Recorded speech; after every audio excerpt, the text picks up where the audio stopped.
Good evening, everyone, and welcome to the October 3rd Board of School Directors meeting here at Gettysburg Area School District. Just want to welcome my board colleagues, district staff, and our community members. Thanks for attending tonight. Lee as well. Roll call and Pledge of Allegiance. I do believe we have two board members that are out today with excused absences, Kenny and Ryan. And if you would, stand with me and let's do the Pledge of Allegiance. I pledge allegiance to the flag of the United States of America and to the republic for which it stands, one nation, under God, indivisible, with liberty and justice for all.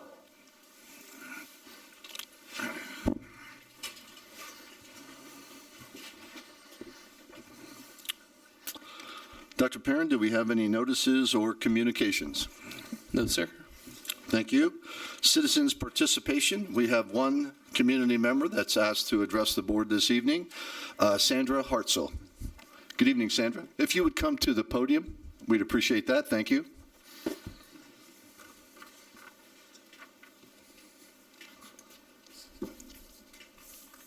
Assume that works and you can all hear me? Okay. I'm a teacher, but I'm not used to talking to adults, so I'm just going to read this. So, I'm a public school teacher in a nearby district, but my taxes support the Gettysburg School District. Years ago, I substituted at the middle schools, and since then, I have become a mother myself. And I'm going to get emotional. Sorry. I'll be okay, because I'm a mother. And my two children went to Gettysburg Public School. Their teachers were wonderful. As a full-time teacher myself, I understand what they went through to support my children. I will remember the long phone calls from a wonderful third grade teacher, Mrs. Cole, if you remember her, who told me how impressed she was with my children and how she thought my son's strengths would serve him well in the future. She told me much more, how he stayed in at recess to finish the story he was writing, and how excited he was with the results. My other son's teachers supported him during a difficult transition to 6th grade when he felt pressure to do everything perfectly.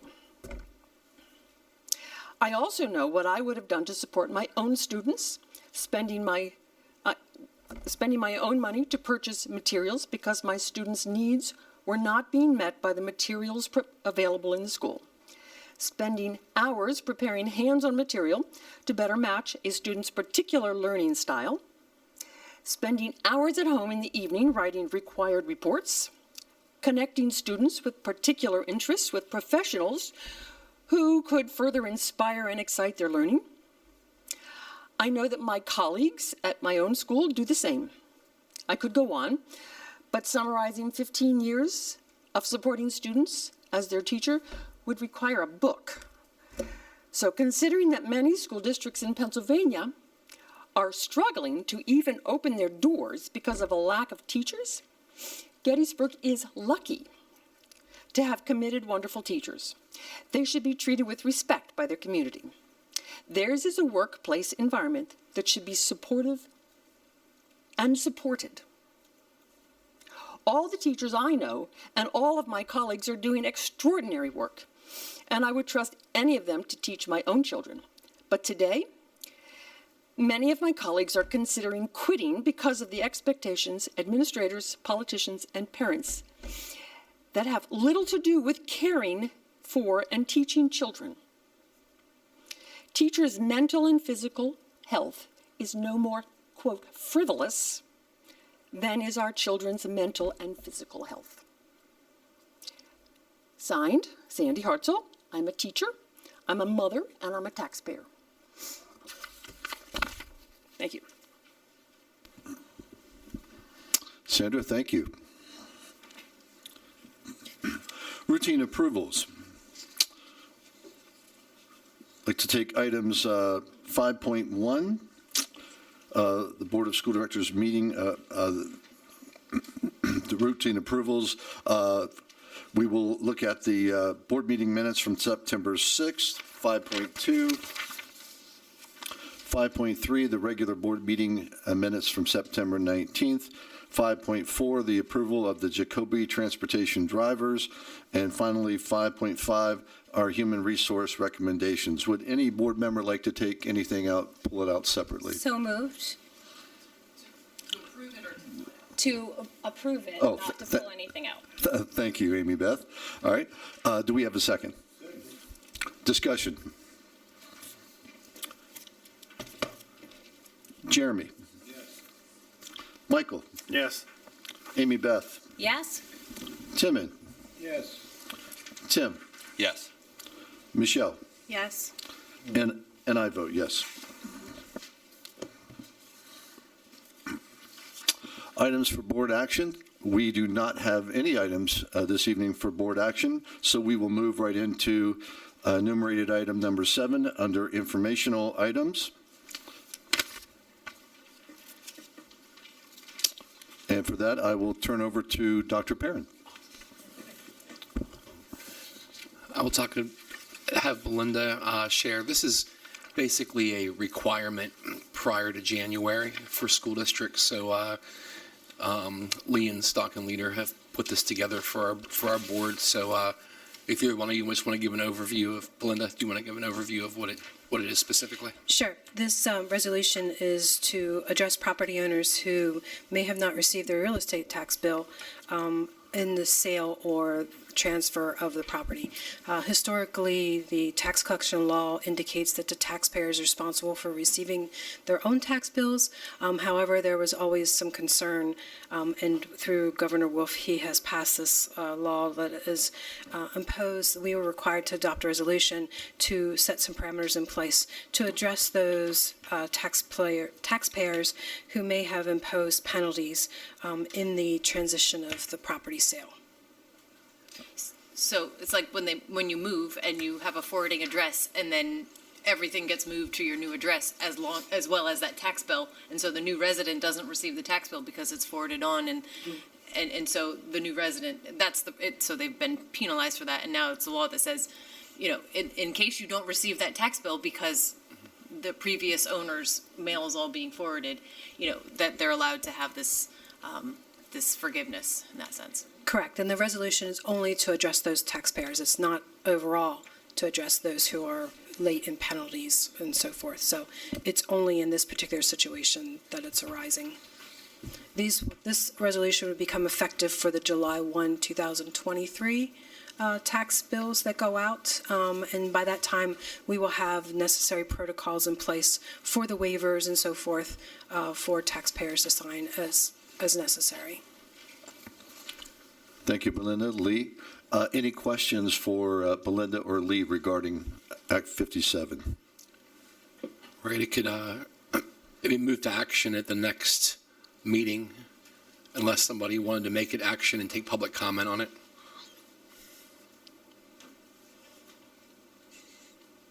We'll just put it on the next agenda then. Thank you, Dr. Perrin. We'll move on to board committee reports. Dr. Perrin? Just a couple calendar items coming up. Friday, October 7th, this week, early dismissal for professional development secondary schools, which is middle and high school, dismissed at 11, elementary, noon. And Monday, for the federal holiday, no school for students. Teachers will be in service. First marking period comes to a close approximately October 26th. So those are the next 3 big dates coming up. Thank you, Dr. Perrin, and my apologies, I skipped ahead. Board committee reports. Do any board members, chairpersons, have anything to report this evening? Yes, Mr. Vice President. The Policy Committee will reconvene on Tuesday, October 11th at 4 p.m. here in the boardroom. I also have a legislative report. The U.S. Department of Education recently released $1 billion of school funding for our county and country. Specifically, Pennsylvania received nearly $49 million of that package. The bipartisan bill known as Safer Communities Act, which was signed into law in June, is aimed to increase the number of mental health professionals available for students. In other news, Pennsylvania Parental Bill of Rights is making waves in the Capitol. A group of lawmakers are pushing legislation to limit how public schools teach topics of gender identity, sexual orientation within the classroom. The Parental Bill of Rights would require classes at schools that would be age appropriate and prohibit topics of sexual orientation and gender identity in kindergarten up to 5th grade. Gubernatorial candidate Doug Mastriano was at Tuesday's rally to express his support for the legislation. If this is something that perks your interest, I would like to invite you to the public hearing at the Capitol on October 18th from 10:30 to 12 in the North Building hearing room number 1. The topic of discussion would be Parental Bill of Rights, which I just mentioned, Senate Bill 996, and recently added Back to Basics in Education. Once again, changing topics, a very interesting fact that passed my desk is that the number of high school participants in sports across the United States has dropped by 4%. Most recent survey by the National Federation of High School Association uncovered that our own state of Pennsylvania now has the 4th most student athletes in the nation. We are only trailing Texas, California, and Ohio. So I would like to give a huge shout out to our state and their student athletes. Keep up the good work, Pennsylvania. Thank you. Thank you, Amy Beth. Michael? Calendar of board events. I would just say that, or remind everyone, our next board meeting will be at 7 p.m. on October 17th. And do we have a proposal to adjourn?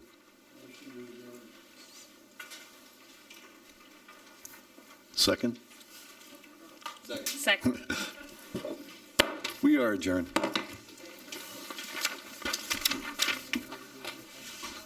Dr. Perrin, please make note, 13 minutes. That's okay.